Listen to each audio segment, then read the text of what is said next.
ஒரு புது குரூப் தான் துறையை முடிச்சிருக்காங்க. அவனுக்கு யாரும் தெரிஞ்சுக்கணும். விசாரிங்கடா, விசாரிங்க. நவம்பர் மாசம் 7ஆம் தேதி நல்ல நாள். உங்க 2 பேர் குடும்பத்துக்கு சம்மதம்னா அன்னைக்கே கல்யாணத்தை வச்சுக்கலாம். உங்களுக்கு சம்மதம்னா எங்களுக்கும் சம்மதம் தான்மா. நான் பேங்க்ல இருக்கிற மொத்த காசும் தங்கச்சி கொடுக்குறோன்னு சொல்லிட்டோம், கடையும் தங்கச்சி கொடுக்குறோன்னு சொல்லிட்டோம். அது போக ஒரு 5 ரூபா தேவைப்படுது. என்ன போட்ட போகிறோம்? எப்படி அதை போட்டுறேன்? எப்படியாவது ஏன் நான் போடட்டும், துறை நான் போட்டோம். இல்லைண்ணா, அவர் விட்டு போன பிஸ்னஸ்ல அப்படியே கிடையாதுல, அதை நம்ம டேக் ஓவர் பண்ணி ஏன்னா பணம் தேவை. அதை நீங்க யாராவது எடுத்துட்டு வர போறீங்களாடா? நீ எடுத்துட்டு வர போறியாடா?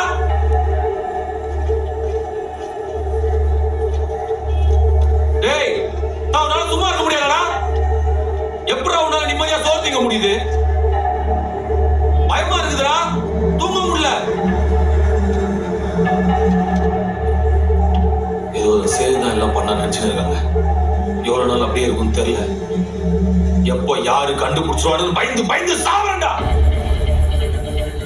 துண்ணு தத்துறோம். யாரு எப்படி செஞ்சிருவா? ஏய், வேற யாரு? நம்ம சேல்ல சும்மா 10 கால ஸ்கெட்ச போட்டு கெத்தா முஸ்டா பத்தியா? சும்மா இல்ல 25 வருஷம் பக. யாரோ முகம் தெரியாத ஆளுங்கெல்லாம் வந்தாங்க. சரா நம்மள யாரு போட்டதுன்னு கேட்டாங்க. எனக்கு தெரியாதுன்னு சொல்லிட்டேன். நீ பார்த்துக்கோ. நான் தோரன் பிள்ளைய போட்டது முத்துவேல் தான். தோரன்ட்ட நீங்க தான் சொன்னீங்கன்னு. இல்லையா அவர் கூப்பிட்டு கேட்டா நீங்க சொல்லிதான். உங்களுக்கு வேற வழி இல்லை. வேற யார்ட்டையும் சொல்லிட மாட்டீங்க. ராயா, இப்ப கூட போலீஸ்ல கொண்டு போய் கேட்டாங்க. நான் சொல்லவே இல்லையே, சொல்ல மாட்டேன். நம்ம புள்ளைய நான் போட்டுக்க மாட்டேன். ராயா, தோரம் போனதுக்கு அப்புறம் அந்த ஃபுல் டெரிட்டரியும் சேர்த்து அவங்க கண்ட்ரோல் கொண்டு வந்துட்டு இருக்காங்க. நேச்சுரலி அவன் பிசினஸ் எல்லாம் கொஞ்சம் கொஞ்சமா சேர்த்து டேக் ஓவர் பண்ணிட்டு இருக்காங்க. இப்போ சொல்லு, சேது துறையை போட்டிருப்பானா இல்லையா?